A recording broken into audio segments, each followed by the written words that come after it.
Hello students, good morning to all of you. Class 12th, lecture number 21, unit chemical kinetics. So in the last lecture we have discussed about the half-life of a reaction. First order में हमारे पास जो value आती थी के की वो आती थी k is equal to 2.303 divide by T log R naught divide by R. फिर कहता है जो टी है हाफ का वो क्या हो जाएगा हाफ, तो आर की जो वैल्यू होगी वो कितनी बनेगी आर नोट डिवाइड बाई 2 यानी कि इसका हाफ।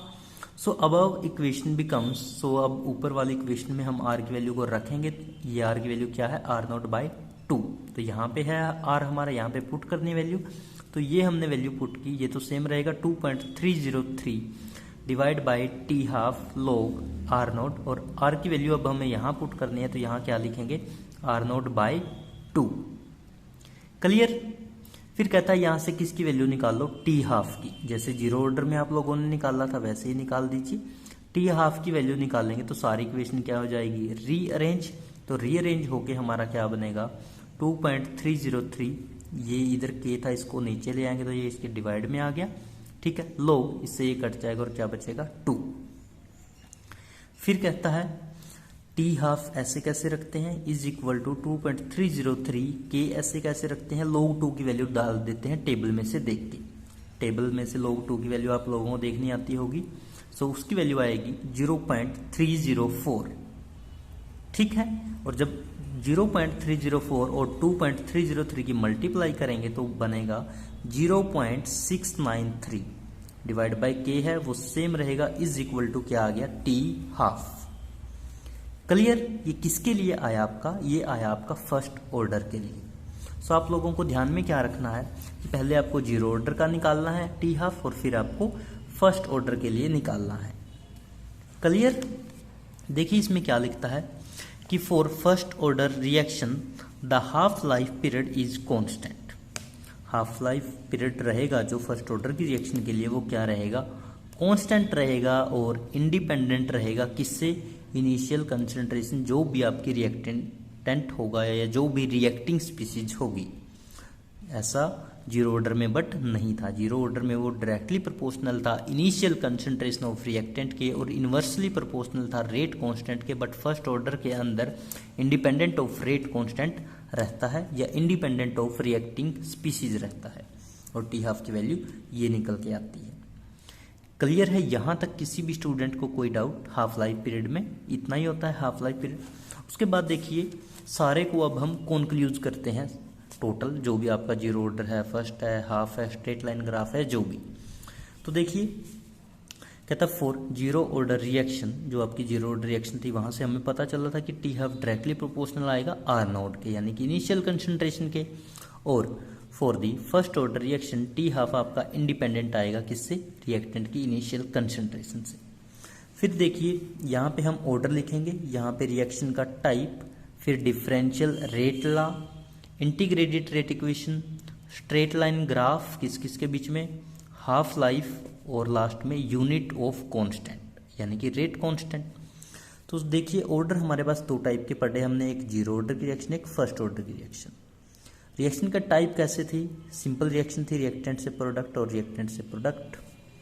फिर जो डिफरेंशियल रेट लॉ आया था वो जीरो ऑर्डर के लिए हमारा आता है D square bracket R divide by D T is equal to minus K, और फर्स्ट ऑर्डर के लिए निकल के आता है D square bracket R divide by D T is equal to minus K R. अब देखिए जीरो ऑर्डर में माइनस के है, यहाँ पे माइनस के आर है, जीरो ऑर्डर में आर क्यों नहीं आया, सिंपल सी बात है ना बच्चे कि जीरो ऑर्डर की जो रिएक्शन होती है वो क्या करती है रिएक्टेंट की कंसंट्रेशन से इंडिपेंडेंट रहती है, सो यहाँ पे आर नहीं आएगा, और आर यहाँ पे क्यों आया है क्योंकि ये डिपेंड अपॉन करेगी। चलिए आगे। उसके बाद आता है इंटीग्रेटेड रेट इक्वेशन, जब जीरो के लिए निकालते हैं तो आता है कि K T is equal to R naught minus R, और जब हम फर्स्ट के लिए निकालते हैं तो वहां से हम लोग डायरेक्ट आर की वैल्यू को निकाल देते हैं कि R naught e exponential minus की उसकी पावर के टी। उसके बाद दोनों का स्ट्रेट लाइन ग्राफ देखते हैं तो यहाँ पे ग्राफ आता है R वर्सेज T के अंदर, यानी कि जीरो ऑर्डर में, और फर्स्ट ऑर्डर में जो ग्राफ आएगा वो आएगा आपका LNR वर्सेज टाइम के बीच में। उसके बाद दोनों का हाफ लाइफ देखते हैं, जो कि अभी देखा है। यहाँ पे हाफ लाइफ निकल के आएगा R0/2K और फर्स्ट ऑर्डर में निकलेगा ln2/K। फिर हमें दोनों की यूनिट्स देखनी है। यूनिट्स पहले में आएगी आपके जीरो ऑर्डर में मोल पर लीटर पर सेकंड, और फर्स्ट ऑर्डर में आपका या तो टाइम इनवर्स बोल लो या फिर सेकंड इनवर्स। क्लियर है? यहाँ तक कोई भी डाउट किसी भी स्टूडेंट को? चलिए आज यहीं तक करते हैं, कल देखेंगे नेक्स्ट लेक्चर में हम लोग सूडो फर्स्ट ऑर्डर रिएक्शन। तब तक के लिए आप वीडियो को लाइक कीजिए, शेयर कीजिए, कमेंट कीजिए। Thank you so much. Hello students, good morning to all of you. Class 12th unit chemical kinetics, lecture number 10. So in the last lecture we have discussed about half-life period of a reaction. Now we are proceed with our next topic, that is pseudo first order reaction. So pseudo first order reaction क्या कहते हैं बच्चे? देखिए, कहता sometime the order of a reaction is altered by condition, कि कई बार कहता कुछ रिएक्शन का जो ऑर्डर होता है कहता उनको हम चेंज कर सकते हैं उनकी कंडीशंस के हिसाब से। कंडीशन अगर चेंज करेंगे तो जो रिएक्शन का ऑर्डर है वो भी क्या हो जाएगा? चेंज। कहता consider a reaction the one reactant taken in excess. हमें कोई रिएक्शन कंसिडर करनी है और उस रिएक्शन में मान लो हमारे पास 2 या 2 से ज़्यादा अगर रिएक्टेंट है तो उनमें से एक रिएक्टेंट को हमें एक्सेस में लेना है। एक्सेस मीन्स कि हमें उसकी जो अमाउंट है दूसरे के कंपैरिजन में बहुत ज़्यादा लेनी है। ठीक है, तो देखिए एग्जाम्पल, लाइक हमारे पास CH3COO C2H5 क्या बन गया? ये इथाइल एसीटेट। ठीक है, इथाइल एसीटेट के साथ हम लोग डाल देते हैं वाटर का molecule in the presence of H positive ion, and the ethyl acetate convert into acetic acid, that is CH3COOH। ठीक है, साथ में इसमें निकल जाता है इथेनॉल का एक molecule, that is C2H5OH। Clear? फिर ये कहता है, अब हम देखते हैं कि जब मान लो हमारे पास T है जो वो 0 के इक्वल था, यानी कि जब रिएक्शन बिल्कुल स्टार्ट हुई थी, तो कहता उस दौरान हमारे पास जो कंसंट्रेशन है इथाइल एसीटेट की वो कितनी थी? 0.01 मोलर। ये इसकी कंसंट्रेशन हो गई स्टार्टिंग में।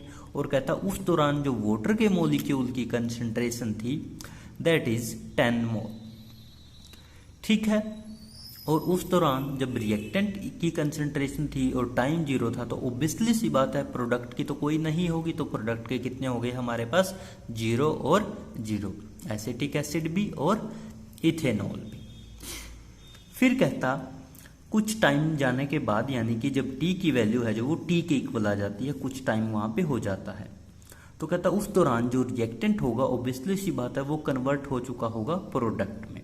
अब रिएक्टेंट की पहले कंसंट्रेशन थी 0.01, लेकिन अब कंसंट्रेशन कितनी हो गई कुछ टाइम के बाद? 0। फिर ऐसे ही कहता पहले कंसंट्रेशन थी वाटर के मॉलिक्यूल की 10 और अब हमारे पास बन जाती है 9.9, यानी कि बिल्कुल 0.1 का डिफरेंस आया है इसमें तो सिर्फ, लेकिन इसमें जितनी भी इसकी अमाउंट थी वो टोटली 0 बन गई।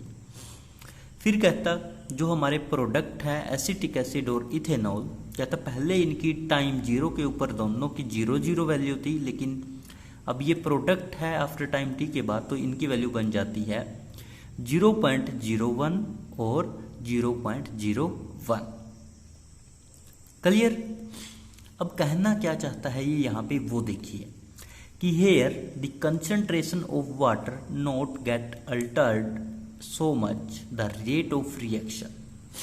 कहता है यहाँ पे जो वाटर की कंसंट्रेशन है उसके अंदर कोई खास डिफरेंस नहीं आया या उसे हम चेंज नहीं कर सकते, क्योंकि पहले 10 था अब हमारे पास 9.9 है तो कोई खास डिफरेंस नहीं है।